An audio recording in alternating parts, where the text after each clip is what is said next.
नमस्कार दोस्तों, मेरा नाम है अनुज और मैं आप सभी का स्वागत करता हूं अपने चैनल पर जिसका नाम है शिवालिक प्रगति सेंटर। उम्मीद करता हूं आप अपने कॉम्पिटिटिव एग्ज़ाम्स की प्रिपरेशन बहुत बढ़िया से कर रहे होंगे। तो दोस्तों आज फिर आपके साथ सामान्य ज्ञान के कुछ सवालों को मैं आप डिस्कस करूंगा। जैसे आप लोगों को ज्ञात होगा, मैंने आपके साथ टैट जून 2022 में जो एग्ज़ाम हुआ उसमें जो क्वेश्चन पेपर जो क्वेश्चन पेपर है उसमें जो सामान्य ज्ञान के जो सवाल हैं उन सवालों को मैं आपके साथ डिस्कस कर रहा हूं। ये पार्ट 3 आज मैं आपके साथ डिस्कस करूंगा। तो जो लोग हमारे चैनल पर नए हैं, जिन्होंने पहली बार हमारे चैनल पर विजिट किया है, उनको मैं बता दूं कि इससे पहले भी मैंने कुछ वीडियोस डिस्कस कर चुका हूं, तो आप उन वीडियोस को ज़रूर देखें। और अगर आपको लगता है दोस्तों हम जो कंटेंट आपको प्रोवाइड कर रहे हैं वो क्वालिटी कंटेंट है, तो आप हमारे वीडियो को लाइक ज़रूर करें, कमेंट ज़रूर करें और चैनल को सब्सक्राइब ज़रूर करें। तो चलिए आपका ज़्यादा समय न लेता हुआ वीडियो की शुरुआत करते हैं और पहला सवाल देखते हैं। अच्छा, इससे पहले मैं आगे बढ़ूँ दोस्तों, मैं आपको बता दूं कि मेरे पास टैट के जो ओरिजिनल क्वेश्चन पेपर अवेलेबल नहीं है, इसीलिए मैं मार्केट से बुक खरीद कर लाया हूँ, जिसमें कि जैसे आप स्क्रीन के टॉप पर देख सकते हो आर्ट्स के प्रीवियस ईयर्स के पेपर है, जून 2022 में हुआ है। पर वो जो बुक है उसमें लिमिटेड क्वेश्चंस हैं, उसमें क्वेश्चंस की जो संख्या है वो 4 या 5 क्वेश्चन उसमें है। हालांकि उससे भी मुझे लगता है 4 या 5 जो मैं आपके साथ क्वेश्चन पेपर डिस्कस करता हूँ उसमें तकरीबन 1000-1200 या 1500 क्वेश्चन आपके साथ मैं डिस्कस करने की कोशिश करूँगा। लेकिन फिर भी अगर आपके पास पुराने पेपर हैं टैट के या टैट के हैं या किसी भी कॉम्पिटिटिव एग्जाम्स के हैं आपके पास हैं और आपको लगता है कि इस पर वीडियो बनाना चाहिए, तो आप हमें कमेंट बॉक्स पर कमेंट ज़रूर कीजिए, हम आपसे कांटेक्ट करेंगे। आप हमें क्वेश्चन पेपर हमें दीजिए और हम आपको उस पर वीडियो बनाएंगे ताकि ज़्यादा से ज़्यादा आपको बेनिफिट मिले, ज़्यादा से ज़्यादा लोगों को बेनिफिट मिले। तो चलिए आज के सवाल की शुरुआत करता हूँ। जैसे आपको ध्यान होगा, क्वेश्चन नंबर 90 तक मैं आपके साथ पिछले वीडियो में क्वेश्चन डिस्कस कर चुका था। आज क्वेश्चन नंबर 91 को देखते हैं। और क्वेश्चन नंबर 91 है दोस्तों, उत्तर भारत का विशाल मैदान किस मृदा से बना है? ऑप्शन ए लाल मृदा से, ऑप्शन बी काली मृदा से, ऑप्शन सी जलोढ़ मृदा से और ऑप्शन डी इनमें से कोई नहीं। तो इस सवाल का जो सही जवाब है दोस्तों वो है ऑप्शन सी। उत्तर भारत का जो विशाल मैदान है जो कि पश्चिम में पंजाब से लेकर पूर्व में गंगा का जो डेल्टा है वहाँ तक फैला हुआ है, वो जलोढ़ मृदा का बना हुआ है। नेक्स्ट क्वेश्चन है क्वेश्चन नंबर 92। भारत का स्थानीय मानक समय किस देशांतर से निर्धारित किया गया है? 4 ऑप्शंस में दिए हैं। ऑप्शन ए है दोस्तों 66.5 डिग्री पूर्वी देशांतर, ऑप्शन बी है 82.5 डिग्री पूर्वी देशांतर, ऑप्शन सी 23.5 डिग्री पूर्वी देशांतर, ऑप्शन डी 86.5 डिग्री पूर्वी देशांतर। तो भारत का जो स्थानीय मानक समय है भारत का वो 82.5 डिग्री 82.5 पूर्वी देशांतर से लिया गया है। ऑप्शन बी इसका सही जवाब है। देखिए दोस्तों, मैंने इससे पिछला जो वीडियो आपके साथ डिस्कस किया उसमें मैंने कुछ अक्षांश रेखाओं का आपके साथ जिक्र किया, जिसमें मैंने कर्क रेखा के बारे में आपको बताया। ये जो हमारी पृथ्वी है, जो ग्लोब है, इसमें कुछ काल्पनिक रेखाएं खींची गई हैं। जो रेखाएं पश्चिम से पूर्व की तरफ को जाती हैं उनको हम अक्षांश रेखाएं कहते हैं, अक्षांश रेखाएं। और जो उत्तर से दक्षिण की तरफ को जो रेखाएं जाती हैं उनको हम देशांतर रेखाएं कहते हैं, जो पृथ्वी के बीचों बीच एक रेखा जाती है जिसको हम कहते हैं 0 डिग्री देशांतर रेखा, 0 डिग्री देशांतर रेखा। और 0 डिग्री देशांतर से जो पूर्व में जो रेखाएं हैं उनको हम पूर्वी देशांतर रेखाएं कहेंगे, और जो पश्चिम की तरफ को जो रेखाएं हैं उनको हम पश्चिमी देशांतर रेखाएं कहेंगे। और ये जो 0 डिग्री देशांतर रेखा है दोस्तों, 0 डिग्री देशांतर रेखा जो है ये लंदन की ग्रीनविच लाइब्रेरी से गुजरती है, और यहीं से हमने अंतर्राष्ट्रीय समय मानक रेखा है ये इंटरनेशनल टाइमलाइन। अगर आपको पूछा जाए अंतर्राष्ट्रीय समय मानक रेखा, तो आंसर होगा 0 डिग्री देशांतर रेखा जो है वो अंतर्राष्ट्रीय समय मानक रेखा है जो कि लंदन की ग्रीनविच लाइब्रेरी से गुजरती है। आपको पूछा गया है भारत का स्थानीय मानक, और भारत की जो स्थानीय मानक रेखा जो है वो 82.5 डिग्री पूर्वी देशांतर से गुजरती है। तो इस तरह से आपने अगर समय मोबाइल फ़ोन पे या जो डिजिटल वॉच है उसमें यदि आपने समय फिक्स करने की कोशिश की होगी, आपने देखा होगा एक होता है GMT और एक होता है IST का मतलब है इंडियन स्टैंडर्ड टाइम, और GMT का मतलब है ग्रीनविच मीन टाइम। तो चलिए नेक्स्ट क्वेश्चन देखते हैं। नेक्स्ट क्वेश्चन है क्वेश्चन नंबर 93। चौरा चौरी की घटना किस वर्ष घटी थी? ऑप्शन ए 1920 में, option b 1921, option c 1919, option d 1922 में। जो चौरा चौरी की घटना घटी दोस्तों वो 1922 में घटी। चौरा चौरी की घटना के कारण जो ये घटना घटी, इसमें जो अहिंसा हुई, इसी के कारण असहयोग आंदोलन को गांधी जी ने वापस ले लिया। आपको अगर असहयोग आंदोलन पूछा जाए, असहयोग आंदोलन, तो असहयोग आंदोलन जो है non cooperation movement Mahatma Gandhi के द्वारा 1920 में चलाया गया और 1922 तक ये चला। और असहयोग आंदोलन को बंद करने के पीछे जो कारण था वो चौरा चौरी की घटना थी। ध्यान रखें, एग्जाम में सवाल कई बार पूछा गया है। इसके अलावा 1919 में दोस्तों भारत में जो द्वैध शासन अधिनियम, जिसको हम डुअल रूल भी कहते हैं, जिसको मोंटफोर्ट सुधार भी कहते हैं, 1919 में लाया गया। रॉलेट एक्ट 1919 में लाया गया और 1920 में, जैसे मैंने आपको बताया, असहयोग आंदोलन आया है। चलिए नेक्स्ट क्वेश्चन देखते हैं। और नेक्स्ट क्वेश्चन है क्वेश्चन नंबर 94। मौर्य वंश का सबसे महान शासक कौन था? Option a Samudragupta, option b Ashoka, option c Chandragupta Maurya, option d Bindusara. तो इसमें जो ऑप्शन आपको 4 दिए हैं, इनमें से जो सही जो आंसर है वो है ऑप्शन बी, अशोक। मौर्य वंश का सबसे महान जो शासक है वो अशोक है। हालांकि मौर्य वंश की जो स्थापना की है दोस्तों वो चंद्रगुप्त मौर्य ने की है। चंद्रगुप्त मौर्य ने भी काफ़ी ज़्यादा स्ट्रगल किया है मौर्य वंश को स्थापित करने में। तो लेकिन अशोक ने कई ऐसे काम किए हैं जो कि सामाजिक कल्याण के बहुत ज़्यादा काम अशोक ने किए। यदि आपने देखा होगा, अशोक ने इंसानों के अलावा तो उसने जानवरों तक के लिए हॉस्पिटल बनाए, ठीक है, और बहुत सारे काम उसने किए। अशोक के जो शिलालेख हैं जिनमें अशोक के धम लिखे गए हैं, जो कि जिनकी संख्या 14 है, वहाँ पे अशोक के जो काम का जिक्र वहाँ पे मिलता है। उससे हमें लगता है कि अशोक जो है एक बहुत ज़्यादा एक ये धार्मिक रूप से बहुत सहिष्णु राजा ये था और समाज के प्रत्येक वर्ग के लिए इसने काम करने की कोशिश की। तो इस हिसाब से मौर्य वंश का सबसे महान शासक जो है अशोक है। कभी कभी आपको और अशोक जो है आपको पूछा जा सकता है, कभी कभी चंद्रगुप्त मौर्य और अशोक के बीच में रिलेशन पूछा जाता है। तो चंद्रगुप्त मौर्य और अशोक के बीच में जो रिलेशन है वो चंद्रगुप्त मौर्य का पोता है अशोक। चंद्रगुप्त मौर्य जिसने की मौर्य साम्राज्य की स्थापना की, उसका पुत्र है बिंदुसार और बिंदुसार का बेटा है अशोक। एग्जाम में सवाल पूछा जा सकता है। अशोक जो है ये बौद्ध धर्म को मानता था, अशोक जो है ये बौद्ध धर्म को मानता था और चंद्रगुप्त मौर्य जो है जीवन के अंतिम समय में इसने जैन धर्म को धारण किया था, जैन धर्म को। एग्जाम में आपको सवाल पूछे जा सकते हैं। और भी आपको एग्जाम में कुछ सवाल पूछे जा सकते हैं। आपको सवाल पूछा जा सकता है कि जो मौर्य साम्राज्य है, आपको सवाल पूछा जा सकता है जो मौर्य वंश है, किस वंश को हरा करके या किस वंश को ख़त्म करके चंद्रगुप्त मौर्य ने मौर्य वंश की स्थापना की है? तो इस सवाल का जो सही जवाब होगा वो होगा नंद वंश। देखिए दोस्तों, जब महाजनपद काल शुरू होता है, महाजनपद काल की जो शुरुआत है लगभग 600 ईस्वी पूर्व जो है महाजनपद काल की शुरुआत होती है। और महाजनपद काल में हमारा जो इतिहास है, इतिहास में हमें 16 महाजनपदों का जिक्र मिलता है। महाजनपद काल में सबसे इम्पॉर्टेंट महाजनपद जो था, जो सबसे ज़्यादा शक्तिशाली बाद में बना, तो वो है मगध। मगध में राज करने वाला पहला जो महाजनपद है जिसकी जानकारी मिलती है, जो वंश है, मगध महाजनपद में राज करने वाला पहला जो राजवंश है उसका नाम है हर्यंक वंश। और हर्यंक वंश का संस्थापक अगर आपको पूछा जाए वो बिंबिसार है। बिंबिसार, ध्यान रखना, ये बिंबिसार लिखा है, ये बिंदुसार नहीं लिखा है। हर्यंक वंश का जो संस्थापक है वो बिंबिसार है। बिंबिसार में कुछ प्रसिद्ध राजा हुए, जैसे बिंबिसार हो गया, उसके बाद उसका बेटा है जिसका नाम है अजातशत्रु, उसके बाद फिर उसका बेटा है जिसका नाम है उदयन, जिसने कि पाटलिपुत्र नगर बसाया। हर्यंक वंश के बाद जो दूसरा वंश हुआ वो हुआ नागवंश या फिर नागवंश। नागवंश की स्थापना शिशुनाग ने की। नागवंश के बाद जो तीसरा जो वंश हुआ दोस्तों वो हुआ नंदवंश। नंदवंश को खत्म करके चंद्रगुप्त मौर्य ने कौटिल्य की सहायता से मौर्य वंश की स्थापना की है। ये भी आपको एग्जाम में सवाल पूछा जा सकता है। और इन ये जो 4 ऑप्शन यहाँ पे दिए हुए हैं, इनमें से ऑप्शन ए को अगर हम देखें तो जो समुद्रगुप्त है ये मौर्य वंश का कोई शासक नहीं है, ये गुप्त वंश का शासक है, गुप्त वंश। और समुद्रगुप्त को, इसको भारत का नेपोलियन भी कहते हैं, तो ये वही समुद्रगुप्त है। चलिए नेक्स्ट क्वेश्चन देखते हैं। नेक्स्ट क्वेश्चन है question number 95। Vasco da Gama Bharat कब आया था? Option a 1492, option b 1469, option c 1498, option d 1479। तो वास्को डी गामा दोस्तों 1498 में भारत आया और ये पुर्तगाल से आया था। पुर्तगाल से भारत आने वाला जो यात्री है वो है वास्को डी गामा।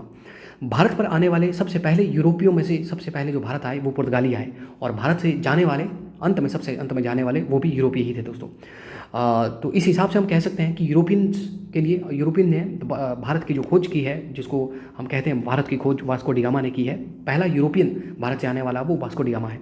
और 1492 में कोलंबस जिसने अमेरिका की खोज की वो 1492 में की है। ये भी आपको सवाल पूछा जा सकता है कि अमेरिका की खोज कब और किसके द्वारा की गई, तो कोलंबस से। नेक्स्ट क्वेश्चन देखें, क्वेश्चन नंबर 96 है। भारत ने क्योटो प्रोटोकॉल 1997 पर कब हस्ताक्षर किए थे? Option a 1999, option b 2002, option c 2004, option d 2006।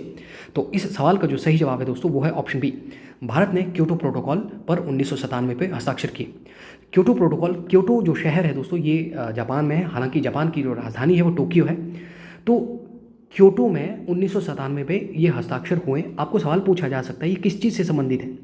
देखिए दोस्तों, जो ग्लोबल वार्मिंग होती है, जिसको हम वैश्विक तापन भी कहते हैं, ग्लोबल वार्मिंग में जो योगदान देने वाली गैसें हैं, उन गैसों का जो उत्सर्जन हो रहा है उनको रोकने के लिए ये प्रोटोकॉल शुरू किया गया। ग्लोबल वार्मिंग को में जो गैसें सबसे ज़्यादा योगदान देते हैं उनमें सबसे ज़्यादा जो इम्पोर्टेंट गैस है, सबसे ज़्यादा जो ग्लोबल वार्मिंग को बढ़ाती है जो गैस, वो है कार्बन डाइऑक्साइड। तो मेरे कहने का मतलब है कि क्योटो प्रोटोकॉल जो हुआ है ये कार्बन डाइऑक्साइड का जो एमिशन, उत्सर्जन जो कार्बन डाइऑक्साइड का हो रहा है मानवीय गतिविधियों के कारण, जिसके कारण फर्दर जलवायु परिवर्तन हो रहा है, बहुत ज़्यादा नुकसान हो रहा है, उसको रोकने के लिए क्योटो प्रोटोकॉल लाया गया, जो एक अंतर्राष्ट्रीय संधि है। तो अब तक तकरीबन 192 देशों ने इस संधि पर हस्ताक्षर किए हैं। हालांकि कुछ देश हैं जिनको लगता है कि डेवलपमेंट बहुत ज़्यादा ज़रूरी है, जो क्लाइमेट चेंज है वो उतना ज़्यादा ज़रूरी नहीं है, तो उन देशों ने क्योटो प्रोटोकॉल पर साइन करने से मना कर दिए। जैसे अमेरिका इसका एक एग्जांपल है।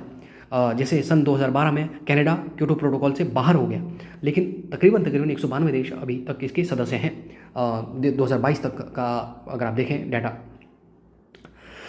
नेक्स्ट क्वेश्चन है दोस्तों, क्वेश्चन नंबर 97, और यह है कि नाटो की स्थापना किस वर्ष की गई। Option a 1929, option b 1939, option c 1949, option d 1919 में।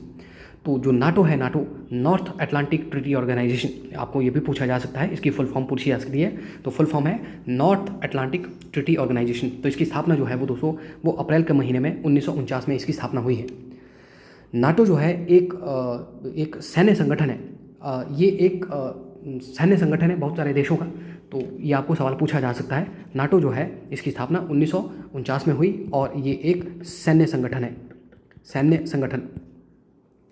नाटो से आपको कुछ और भी सवाल पूछे जा सकते हैं। आपको नाटो का मुख्यालय पूछा जा सकता है, हेडक्वार्टर। जो नाटो का जो हेडक्वार्टर है वो बेल्जियम में है, बेल्जियम देश में ब्रुसेल्स में नाटो का हेडक्वार्टर है। एग्जाम में सवाल पूछा जा सकता है। नाटो की जब स्थापना हुई तो उस समय 1949 में इसमें 12 देश थे, लेकिन अभी नाटो में जो है 31 देश हैं। पहले इसमें 30 देश होते थे, अभी 31 देश हैं। 2023 में एक नया देश जो नाटो का सदस्य बना है, उस कंट्री का नाम है फिनलैंड। तो ये भी आपको सवाल पूछा जा सकता है कि हाल ही में कौन सा देश नाटो का सदस्य बना है, तो वो बना है फिनलैंड। एग्जाम में सवाल पूछा जा सकता है, बहुत ज़्यादा ज़रूरी है दोस्तों। तो अभी नाटो के सदस्यों की कुल संख्या हो गई 31। नेक्स्ट क्वेश्चन देखें, क्वेश्चन नंबर 98 है, प्रिवी पर्सिस को कब समाप्त किया गया था। Option a 1971, option b 1970, option c 1969, option d 1968। तो दोस्तों सबसे पहले मैं आपको बता दूं ये जो प्रिवी पर्सिस है, अब प्रिवी पर्सिस क्या है। तो प्रिवी पर्सिस जो है ये जो भारत, जैसे आपको ध्यान होगा, भारत आज़ादी से पहले भारत कई रियासतों में बंटा हुआ था। तकरीबन 552 रियासतों को मिला करके भारत बना है, भारतीय संघ बना है। जो रियासतों के जो राज परिवार से जो लोग संबंधित हैं, तो उनको एक विशेष धनराशि पहले दी जाती थी। तो ये उनको एक विशेषाधिकार था, जब भारतीय संघ में उनको मिलाया गया तब इनको ये विशेषाधिकार दिया गया था। तो इसको हटाया गया, उसको हम कहते थे प्रिवी पर्सिस। तो भारतीय संविधान में जो 26वां संवैधानिक संशोधन हुआ, भारतीय संविधान में जो 26वां संवैधानिक संशोधन 1971 में हुआ, तो उस संवैधानिक संशोधन से प्रिवी पर्सिस को समाप्त किया गया। तो इस सवाल का जो सही जवाब है वो ऑप्शन ए है दोस्तों। नेक्स्ट क्वेश्चन देखते हैं। नेक्स्ट क्वेश्चन है क्वेश्चन नंबर 99, और क्वेश्चन नंबर 99 है कि भारतीय वन्यजीव संरक्षण अधिनियम किस वर्ष लागू किया गया। तो ये सवाल मैं कई बार आपको बता चुका हूँ और बहुत ही ज़्यादा ज़रूरी सवाल है एग्जाम पॉइंट ऑफ व्यू से। भारतीय वन्यजीव संरक्षण अधिनियम जो लाया गया ऑप्शन ए 1972 में। ये जो जंगली जीव हैं उनके अवैध शिकारों को, उनकी तस्करी को या उनसे संबंधित जो सामान है उनके अवैध व्यापार को रोकने के लिए ये वन्यजीव संरक्षण जो है इसको लाया गया है 1972 में। Very very important. Question number 100 है दोस्तों, सरदार सरोवर बांध किस नदी पर बनाया गया है। महानदी, कृष्णा, ताप्ती, नर्मदा। तो मैं आपको ध्यान होगा पिछले वीडियो में मैंने आपको बताया सरदार सरोवर बांध के बारे में डिटेल में जानकारी दी। तो इस सवाल का जो सही आंसर है वो है option D. Option D, Narmada नदी पर यह बनाया गया है। क्वेश्चन नंबर 101 है दोस्तों, साहित्य लहरी किसकी रचना है। Option a Kalidasa, option b Banabhatta, option c Kalhana, option d Surdas. तो जो साहित्य लहरी है दोस्तों, इसका जो सही जवाब है वो है साहित्य लहरी को लिखा है ऑप्शन डी, सूरदास ने। साहित्य लहरी को सूरदास ने लिखा है। और आपको एग्जाम में सवाल पूछा जा सकता है कि जो सूरदास है किस मुगल शासक का समकालीन है। तो सूरदास जो है ये अकबर का समकालीन है। सूरदास जो है वो अकबर के समकालीन थे जिनके द्वारा लिखा गया साहित्य लहरी। इसके अलावा ऑप्शन बी है बाणभट्ट ने प्रमुख रूप से 2 किताबें लिखी हैं। एक किताब का नाम है हर्षचरित, मैं पहले भी आपको बता चुका हूँ। हर्षचरित बाणभट्ट के द्वारा लिखी गई किताब है हर्षचरित, और ये हर्षवर्धन का समकालीन है। हर्षवर्धन ने बाणभट्ट को संरक्षण दिया है। ये भी आपको एग्जाम में सवाल पूछा जा सकता है। और जो नेक्स्ट बुक है इनकी वो है Kadambari, again very important. Kalhana ने जो किताब लिखी है दोस्तों, उस किताब का नाम है राजतरंगिणी। राजतरंगिणी, तो राजतरंगिणी जो किताब है ये किसने लिखी है? राजतरंगिणी है दोस्तों, माफ़ कीजिएगा, तरंगिणी। तो ये किताब लिखी है कलहण ने। और इस किताब में कलहण ने कश्मीर पर जो राज करने वाले जो राजाओं का इतिहास इसमें लिखा है। बहुत पुराना इतिहास है। हालांकि राजतरंगिणी जो है ये एक बहुत लंबी कविता है। कविता के माध्यम से कलहण ने कश्मीर पर राज करने वाले जो राजाओं का इतिहास इसमें लिखा है। संस्कृत भाषा में ये जो किताब उसमें लिखी हुई है। तो कालिदास ने मेघदूत लिखी, अभिज्ञान शकुंतल में लिखी है, मालविका अग्निपुत्रम लिखी है। कई बार मैं बता चुका हूँ। फिर मैं आपसे अपील करूँगा एग्ज़ाम में जाने से पहले आप बुक्स को ज़रूर देखें। हो सकता है आप जब टैट का एग्ज़ाम दें या कोई दूसरा एग्ज़ाम दें उसमें किताब ना पूछी जाए। और मैं आपको यहाँ पे बार बार कह रहा हूँ कि किताबों को अक्सर पूछा जाता है। मैं पुराने एक्सपीरियंस के बेसिस पे कह रहा हूँ और मैं उम्मीद करता हूँ कि आगे जो भी एग्ज़ाम होगा उसमें भी किताबें पूछी जा सकती है। अगर आपको नहीं भी पूछी जा रही है तो उसके लिए आप प्रिपरेशन कर रहे हैं। और मैं कई बार आपको कहता हूँ सिर्फ और सिर्फ ये जो वीडियोज़ हैं इन पर आप डिपेंडेंट ना रहें। मैं कोशिश करता हूँ अपने हिसाब से आपको ज़्यादा से ज़्यादा सवाल बताने की, लेकिन आपको और भी मेहनत करना है। जो बुक्स हैं उनको आप पढ़िए। आपको कई बार बुक्स पढ़ते समय ये ध्यान नहीं रहता कि कौन सा सवाल बहुत इंपॉर्टेंट है, किस सवाल को बार बार पूछा जाता है। तो इसीलिए मैं ये वीडियोज़ आपके लिए बनाता हूँ दोस्तों। नेक्स्ट क्वेश्चन है, नेक्स्ट क्वेश्चन नंबर 102 है दोस्तों। संसार का सबसे बड़ा महासागर कौन सा है? ऑप्शन ए हिंद महासागर, ऑप्शन बी प्रशांत महासागर, ऑप्शन सी अटलांटिक महासागर, ऑप्शन डी आर्कटिक महासागर। तो उम्मीद करता हूँ ये सवाल आपको आता होगा।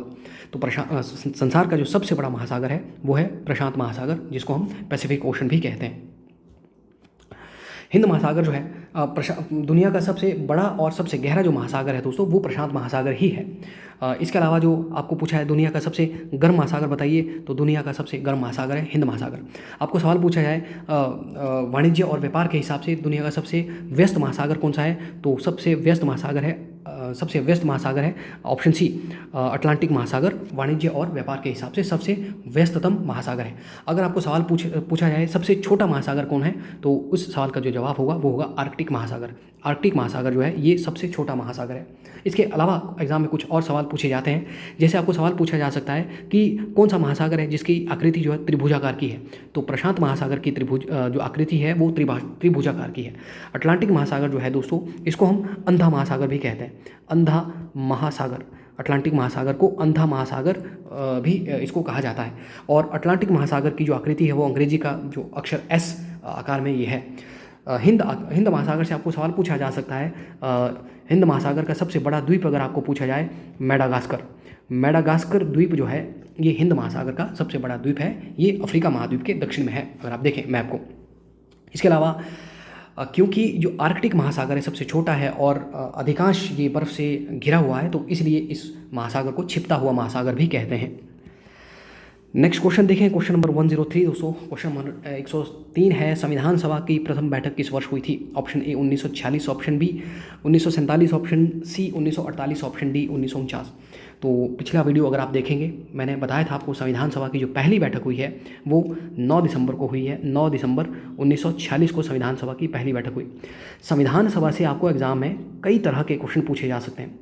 संविधान सभा जिसने कि भारत के संविधान का निर्माण किया है, वहाँ से आपको कई तरह के एग्जाम में सवाल पूछे जा सकते हैं। जैसे आपको सवाल पूछा गया संविधान सभा की पहली बैठक कब हुई, मैंने आपको पिछले वीडियो में बताया था। आपको सवाल पूछा जा सकता संविधान सभा को कब भंग किया गया, तो संविधान सभा को भंग किया गया है 24 जनवरी 1950 को। 24 जनवरी 1950 को संविधान सभा की अंतिम बैठक हुई है। तो ये आपको सवाल पूछा जा सकता है। आपको सवाल पूछा जा सकता है कि संविधान सभा में कुल कितने सदस्यों ने भाग लिया था, या कुल कितने सदस्य थे संविधान सभा ने। संविधान सभा में शुरू में 389 सदस्य थे, टोटल जो सदस्य थे वो 389 थे, जिसमें कि 296 सदस्य जो है, 296 सदस्य जो है वो ब्रिटिश भारत से लिए गए थे, और 93 जो सदस्य हैं दोस्तों वो देशी रियासतों से लिए गए थे। अगर आप इनका टोटल करेंगे तो वो 389 होगा। हालांकि आज़ादी के बाद हिंदुस्तान और पाकिस्तान का बंटवारा हो गया, तो संविधान सभा में जो सदस्य बच गए वो 299 बच गए। तो आपको सवाल देखना है कि आपको सवाल किस तरह से पूछा गया है, उसी तरह से आपको सवाल का जवाब देना पड़ेगा। और संविधान सभा में जो महिला सदस्य थी उनकी संख्या जो है 15 थी। ये भी आपको एग्जाम में सवाल पूछा जा सकता है। संविधान सभा से आपको पूछा जाए संविधान सभा के अध्यक्ष कौन थे। सबसे पहले संविधान सभा के अस्थायी अध्यक्ष अगर मैं कहूँ तो डॉक्टर सच्चिदानंद सिन्हा जो है, डॉक्टर सच्चिदानंद सिन्हा जो है वो संविधान सभा के अस्थायी अध्यक्ष थे। 9 दिसंबर को उनको चुना गया। उसके बाद संविधान सभा की जो दूसरी जो बैठक हुई थी 11 दिसंबर 1946 में हुई थी, और इसमें संविधान सभा के स्थायी अध्यक्ष को चुना गया। संविधान सभा के जो स्थायी अध्यक्ष थे वो थे डॉक्टर राजेंद्र प्रसाद। डॉक्टर राजेंद्र प्रसाद जो बाद में भारत के पहले राष्ट्रपति भी बने। मैं पहले भी आपको ये सवाल बता चुका हूँ। अगर आपको सवाल पूछा जाए कि संविधान सभा के संवैधानिक सलाहकार कौन थे, ये भी आपको एग्जाम में पूछा जा सकता है। संविधान सभा के संवैधानिक सलाहकार का नाम बताइए। तो संविधान सभा के जो सलाहकार थे तो वो थे BN Rao. Again very important, exam के हिसाब से ये सवाल भी बहुत ज़्यादा ज़रूरी है। देखिए दोस्तों, ये हमारी जो संविधान सभा है जिसने कि भारत के संविधान का निर्माण किया, इसमें कुछ एक कमेटियाँ थी, जैसे 8 इसमें बड़ी समितियाँ बनाई गई, 8 बड़ी कमेटियाँ इसमें बनाई गई, और कुछ छोटी छोटी समितियाँ इसमें बनाई गई थी। तो वहाँ से भी आपको सवाल पूछा जा सकता है। जैसे सबसे इम्पोर्टेंट समिति जो है वो है प्रारूप समिति, जिसको हम ड्राफ्टिंग कमेटी कहते हैं। तो प्रारूप समिति में मैंने आपको बताया था, प्रारूप समिति में सदस्यों की कुल संख्या 7 थी, और प्रारूप समिति के जो अध्यक्ष थे वो है doctor BR Ambedkar. Doctor BR Ambedkar जो है वो प्रारूप समिति के अध्यक्ष थे, यानी कि ड्राफ्टिंग कमेटी के अध्यक्ष थे, जिसने कि संविधान को लिखने का काम किया। इसके अलावा संविधान सभा की और जो बड़ी जो समितियाँ थी जो आपको एग्जाम में पूछी जा सकती हैं, जैसे आपको सवाल पूछा जाए संघ शक्ति समिति के अध्यक्ष कौन थे, संघ शक्ति समिति। या फिर आपको सवाल पूछा जाए संघीय संविधान समिति के अध्यक्ष कौन थे। या फिर आपको सवाल पूछा जाए राज्यों के लिए समिति। तो इन तीनों समितियों को जो अध्यक्ष थे वो थे पंडित जवाहरलाल नेहरू, JL नेहरू, जो कि भारत के पहले प्रधानमंत्री थे। इसके अलावा अगर आपको सवाल पूछा जाए मौलिक अधिकारों, अल्पसंख्यकों और जनजातियों तथा जो बहिष्कृत क्षेत्रों के लिए जो सलाहकार समिति जो बनी थी उसके अध्यक्ष कौन थे। या फिर आपको सवाल पूछा जाए कि आपको एग्जाम में सवाल पूछा जा सकता है कि जो प्रांतीय समिति थी, प्रांतीय संविधान समिति, तो ये दोनों समितियाँ अभी मैंने आपको बताई। तो इन दोनों समितियों के जो अध्यक्ष थे वो थे सरदार पटेल। हालांकि ये जो इससे पहले मैंने आपको समिति बताई जिसमें मौलिक अधिकारों, अल्पसंख्यक और जनजातीय क्षेत्रों के लिए जो सलाहकार समिति बनी थी, वो उस समिति में आगे 5 उप समितियाँ थी मेरे ख्याल से, जिसमें से अगर आपको कोई पूछा जाए तो आपको पूछा जा सकता है मौलिक अधिकार उप समिति के अध्यक्ष कौन थे। तो मौलिक अधिकार उप समिति के जो अध्यक्ष थे वो डॉक्टर राजेंद्र प्रसाद थे दोस्तों। और उसमें एक और बहुत इंपॉर्टेंट समिति थी जिसका नाम है झंडा समिति या राष्ट्रध्वज समिति। तो उस राष्ट्रध्वज समिति के जो अध्यक्ष थे वो थे डॉक्टर राजेंद्र प्रसाद, वो भी डॉक्टर राजेंद्र प्रसाद थे। तो ये इसके अलावा जो बड़ी समितियां जो बचती हैं दोस्तों, जैसे आपको सवाल पूछा जा सकता है प्रक्रिया नियम समिति, या फिर आपको पूछा जा सकता है संचालन समिति। प्रक्रिया नियम समिति या संचालन समिति के अध्यक्ष कौन थे, संचालन समिति के अध्यक्ष कौन थे। तो इन दोनों समितियों के जो अध्यक्ष थे वो भी डॉक्टर राजेंद्र प्रसाद थे दोस्तों, डॉक्टर राजेंद्र प्रसाद। ध्यान रखें, मैंने आपको अभी बताया क्योंकि ये सवाल बहुत ज़्यादा इंपॉर्टेंट है। मैंने अपने हिसाब से ज़्यादा क्वेश्चन आपको बताने की कोशिश की। भारत की जो संविधान सभा थी जिसमें से जिसकी स्थापना 1946 में हुई है, उसी से ये सवाल बने हैं। जैसे पहली बैठक 9 दिसंबर को हुई, दूसरी बैठक 11 दिसंबर को हुई, तीसरी जो उसकी बैठक हुई वो 13 दिसंबर को हुई थी, जिसमें 13 दिसंबर को भारत के जो बाद में पहले प्रधानमंत्री बने पंडित जवाहरलाल नेहरू ने जो संविधान सभा के उद्देश्य प्रस्ताव वो रखे। तो ये भी आपको सवाल पूछा जा सकता है, संविधान सभा के उद्देश्य प्रस्ताव कौन लाया। तो ये पंडित जवाहरलाल नेहरू ने संविधान सभा के उद्देश्य प्रस्ताव को संविधान सभा के सामने रखा। तो मैंने आपको बताया संविधान सभा में सबसे ज़्यादा इंपॉर्टेंट समिति है प्रारूप समिति। इसके अलावा संविधान सभा में 7 और बड़ी समितियां थी, जिसमें से 3 समितियों के अध्यक्ष थे पंडित जवाहरलाल नेहरू, 1 समिति के अध्यक्ष हैं डॉक्टर बी आर अम्बेडकर, 2 समितियों के जो अध्यक्ष थे वो सरदार वल्लभ भाई पटेल थे, और 2 जो समितियां थी उनके जो अध्यक्ष थे डॉक्टर राजेंद्र प्रसाद थे। ये मैंने आपको यहाँ पे डिस्कस करने की कोशिश की। अगर आपको फिर भी समझ नहीं आए तो आप बुक खोलिए, तो वहाँ पे आपको डिटेल में सारी चीज़ें मिल जाएंगी। नेक्स्ट क्वेश्चन देखिए दोस्तों, क्योंकि क्वेश्चंस वो बहुत ज़्यादा डिस्कस करना मेरे बस की बात नहीं है दोस्तों। यहाँ पे हालांकि उनको डिस्कस किया जा सकता है, पर इसमें बहुत ज़्यादा समय लगता है। तो चलिए नेक्स्ट क्वेश्चन देखते हैं। और नेक्स्ट क्वेश्चन है क्वेश्चन नंबर 104। बाबर ने पानीपत की पहली लड़ाई में किसे हराया था? Option a Prithviraj Chauhan, option b Ibrahim Lodi, option c Shivaji, option d Maharana Pratap. जो पानीपत का जो पहला युद्ध हुआ उसमें बाबर ने दोस्तों ऑप्शन बी इब्राहिम लोदी को हराया। आपको सवाल पूछा जा सकता है कि बाबर को भारत में आक्रमण करने के लिए किसने बनाया? तो देखिए इब्राहिम लोदी का ही एक गवर्नर था पंजाब का गवर्नर था, जिसका नाम था दौलत खान। ये भी एग्जाम में सवाल पूछा जा चुका है। दौलत खान ये पंजाब का गवर्नर था। ये इब्राहिम लोदी के कार्यों से असंतुष्ट था, इसीलिए इसने इब्राहिम लोदी के चाचा, जो कि गद्दी के दावेदार थे, सबसे प्रबल दावेदार थे, जिनका नाम था आलम खान, तो आलम खान के साथ मिल करके दौलत खान ने क्या किया, बाबर को इनविटेशन भेजा कि आप आइए भारत पर अटैक कीजिए। तो बाबर आए और 1526 में उसने पानीपत का जो पहला युद्ध लड़ा 1526 में, जिसने उसने इब्राहिम लोदी का खात्मा करके भारत में पानीपत की मुगल साम्राज्य की स्थापना की 1526 में। इसके अलावा बाबर ने बैक टू बैक कुछ लड़ाइयाँ लड़ी। जैसे 1527 में बाबर ने जो युद्ध लड़ा उसका नाम है खानवा का युद्ध। और इस युद्ध की खास बात, आपको सवाल पूछा जा सकता है, इस युद्ध में बाबर ने नारा दिया जिहाद का। आपको सवाल पूछा है बाबर ने जिहाद का नारा किस युद्ध में दिया, तो वो दिया उसने खानवा के युद्ध में। और खानवा के युद्ध में बाबर ने संग्राम सिंह को, राणा सांगा जिनको हम कहते हैं, राणा सांगा को हराया। इसके अलावा 1528 में बाबर ने जो युद्ध लड़ा दोस्तों वो है चंदेरी का युद्ध। वो जो युद्ध है वो है चंदेरी का। आप इनका क्रम एग्जाम में एक बार चेक कर, हालांकि मुझे लगता है मैं सही हूँ, फिर भी आप एक बार इनका क्रम चेक कर लीजिएगा।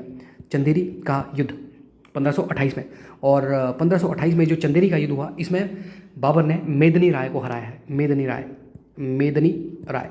और 1529 में बाबर ने एक युद्ध लड़ा, उसको हम कहते हैं घाघरा के युद्ध में बचे हुए जो लोधी थे उनको बाबर ने हराया है। और जो घाघरा का युद्ध है दोस्तों, ये 1529 में उसने बाबर ने महमूद लोधी को हराया। लोधी को इसने हराया। लोधियों के ही रिश्तेदार थे, क्योंकि बाबर लोधियों को भारत में खत्म करना चाहता था। और 1530 में बाबर की डेथ हो गई। बाबर की मृत्यु जो है वो 1530 में हुई। एग्जाम में आपको सवाल पूछा जा सकता है। नेक्स्ट क्वेश्चन देखिए दोस्तों, क्वेश्चन नंबर 130। इसीलिए मैं आपको कहता हूँ सवालों को बहुत ज़्यादा अगर डिस्कस करें तो जो बाकी जो सवाल हैं उनको एक्सप्लेन करने का समय नहीं मिलता है, तो इसीलिए मैं अपने हिसाब से कोशिश करता हूँ। तो जितना मेरे से पॉसिबल हो सकता है उतना मैं कोशिश करता हूँ।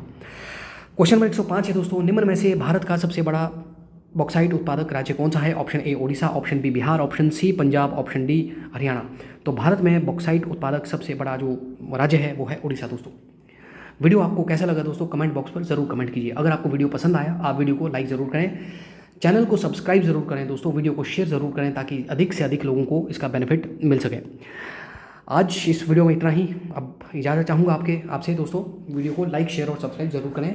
फिर आपके साथ मुलाकात होगी नेक्स्ट वीडियो में। इसका लास्ट पार्ट में लेके आऊँगा, जिसमें कि SST के सवालों को मैं ख़त्म कर दूंगा और जो HP के या जो एनवायरमेंटल साइंस के जो क्वेश्चन पूछे जाते हैं उनको डिस्कस करूँगा आपके साथ। तब तक के लिए दोस्तों इजाज़त दीजिए। नमस्कार, जय हिंद, जय भारत।